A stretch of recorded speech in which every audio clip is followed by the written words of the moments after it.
The private jet sat gleaming under the golden evening sky at Dallas Executive Airport, its polished silver body reflecting the last rays of sunlight. But despite its beauty, it hadn't left the ground in nearly 6 months.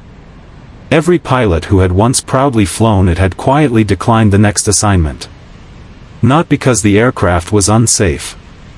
Not because of bad weather. Because of the woman waiting beside it. Victoria Bennett watched from her wheelchair as another pilot approached her assistant with an apologetic smile. "I'm sorry," he said softly. "I don't think I'm the right fit." He never even looked her in the eye. Within seconds, he climbed into his pickup truck and drove away. Victoria didn't cry. She had stopped crying months ago. Instead, she stared at the empty runway, the place that once represented freedom, and whispered almost too quietly for anyone to hear. "I understand." Just 1 year earlier, Victoria Bennett had been one of the youngest CEOs in Texas. At 42, she had built Bennett Environmental Systems from a tiny family warehouse into one of the country's fastest-growing clean water technology companies. She traveled constantly. Boston on Monday. Denver by Wednesday. Seattle before the weekend. She loved flying. Not because of luxury. Because every takeoff reminded her that impossible distances could disappear with enough determination. Her employees admired her because she knew everyone's names. Her customers trusted her because she always visited projects herself. And her 12-year-old daughter, Emma, believed her mom could fix absolutely anything. Then one rainy November night changed everything. A speeding truck slid through an intersection. Victoria never saw it coming. She survived. Her legs did not. After months in rehabilitation, doctors explained that she would likely never walk again. The physical pain eventually became manageable. The emotional pain didn't. Returning to work should have felt like victory. Instead, it felt like entering a life that no longer belonged to her. Board members spoke slower around her. Employees avoided mentioning travel. Clients began requesting virtual meetings instead. Even the pilots who had flown with her for years started making excuses. One cited scheduling conflicts. Another said family commitments. A third simply resigned. No one said the real reason. They feared becoming responsible for a passenger with complex mobility needs. They worried about emergency evacuations. They were afraid of making a mistake. Victoria understood their fears. But understanding them didn't make the rejection hurt less. Eventually, her company sold the corporate jet. The symbol of her independence disappeared down the runway. She watched it leave from her office window. It felt as though part of her identity flew away with it. Meanwhile, across town, 37-year-old Daniel Brooks had worries of his own. Daniel worked as a charter pilot. Flying wasn't just his career. It was how he provided for his 8-year-old son, Noah. 3 years earlier, Daniel's wife had passed away after a long illness. Since then, every morning had become a carefully balanced routine. Packing lunches. Helping with homework. Making pancakes shaped like dinosaurs because Noah insisted they tasted better. Then rushing to whatever charter assignment paid the bills. Life wasn't easy. But Daniel had made one promise beside his wife's hospital bed. No matter how busy life gets, he had whispered, our son will always know kindness comes before success. He repeated those words almost every day. One Thursday afternoon, Daniel's dispatcher called. I've got an unusual request. I'm listening. A former CEO wants to fly to Colorado for a leadership conference. Daniel checked the schedule. Sounds straightforward.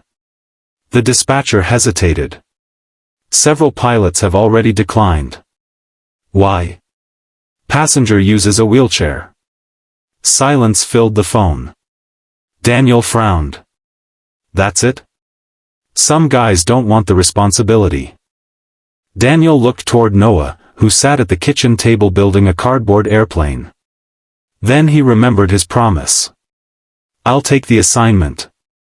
The following Monday, Daniel arrived at Bennett Industries. Victoria expected another uncomfortable introduction. Instead, Daniel smiled warmly. "Good morning, Ms. Bennett." "Good morning. I've already reviewed your accessibility requirements." She blinked. "You did?" "I wanted to make sure everything would be comfortable before today. No awkward sympathy. No nervous questions. No pity. Just professionalism." As Daniel helped coordinate the boarding process, he asked permission before assisting. He listened instead of assuming. He treated her like every other passenger. It was such a small thing. Yet it felt extraordinary. Halfway through the flight, turbulence rattled the cabin. Victoria gripped her armrests. Daniel's calm voice came through the intercom. "Little bump ahead, folks. We'll be through it in about 3 minutes." Exactly 3 minutes later. The skies cleared. When they landed, Daniel personally ensured every piece of adaptive equipment had arrived safely. Before leaving, he simply said, "It was an honor flying with you." No dramatic speech. No mention of overcoming adversity. Just respect.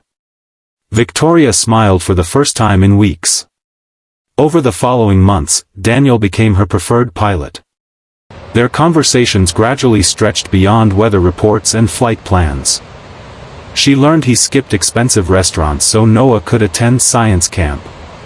He learned Victoria secretly feared becoming irrelevant. One evening after landing in Phoenix, Daniel noticed her staring across the runway. "What are you thinking?" She laughed softly. "I used to believe leadership meant always being the strongest person in the room. And now? I think leadership might mean letting people help you." Daniel nodded. "My son teaches me that every day." Weeks later, Noah accompanied his dad to the airport during summer break. Victoria happened to be arriving for another trip. Noah nervously waved. "Hi." Victoria smiled. "You must be Noah." He nodded. "Dad says you're really brave." Victoria laughed. "I don't always feel brave. My teacher says brave people are usually scared first." Daniel smiled. "He's smarter than me." Noah shrugged. "My mom used to say that." The conversation paused. Even years after her passing, mentioning Noah's mother carried quiet emotion. Victoria gently changed the subject. "Would you like to see inside the airplane?" His eyes widened. "Really?" For nearly 30 minutes, Daniel explained every instrument while Noah asked endless questions. Victoria watched father and son laugh together. Something inside her shifted. She realized she'd spent months mourning everything she'd lost. But here stood a family choosing joy despite loss. Several weeks later, disaster struck Bennett Industries. A manufacturing facility suffered severe flood damage. Hundreds of employees worried about layoffs. Investors urged Victoria to close the plant permanently. Financially, it made sense. Emotionally, it felt wrong. That evening, exhausted, she called Daniel. "I don't know what the right decision is." Daniel listened quietly. Finally he asked, "What's your company built on?" "Helping communities." "And what do communities need most after disasters?" She didn't answer immediately. Then she smiled. "People who don't leave." The next morning, Victoria rejected the closure proposal. Instead, the company paid every employee during reconstruction. Executives questioned the expense. Months later, productivity reached record highs. Employee turnover became the lowest in company history. Kindness had proven stronger than fear. As Christmas approached, Victoria invited Daniel and Noah to the company's holiday celebration. During dinner, she announced a new scholarship honoring employees who demonstrated extraordinary compassion. The first recipient surprised everyone. Daniel Brooks. He looked stunned. I didn't do anything special. Victoria smiled. You reminded me that dignity isn't something people earn. It's something they deserve. The room erupted in applause. Daniel glanced at Noah. His son was grinning from ear to ear. After the ceremony, Noah quietly tugged on Victoria's sleeve. I have something for you. He handed her a folded piece of paper. Inside was a crayon drawing. It showed a wheelchair beside an airplane. Above them, in uneven handwriting, were the words, "Kind people help others fly." Victoria felt tears welling in her eyes. Not because of sadness. Because a child had captured the lesson she'd spent a year learning. Flying had never really been about airplanes. It had always been about hope. Spring arrived with fresh possibilities. For the first time since her accident, Victoria stood before a national business conference, not on her feet, but confidently in her wheelchair. She didn't speak about profits. She didn't discuss market strategy. Instead, she told the audience about fear. About pride. About accepting help without surrendering independence. She never mentioned Daniel by name. She simply said, "Someone once treated me exactly as I hoped the world still could." That single act changed how I led thousands of people. The audience rose in a standing ovation. Ironically, Victoria couldn't stand to receive it. Yet she had never felt taller. Months later, Bennett Industries unveiled a new internship program for people with disabilities pursuing careers in engineering, aviation, and environmental science. Applications poured in from across the country.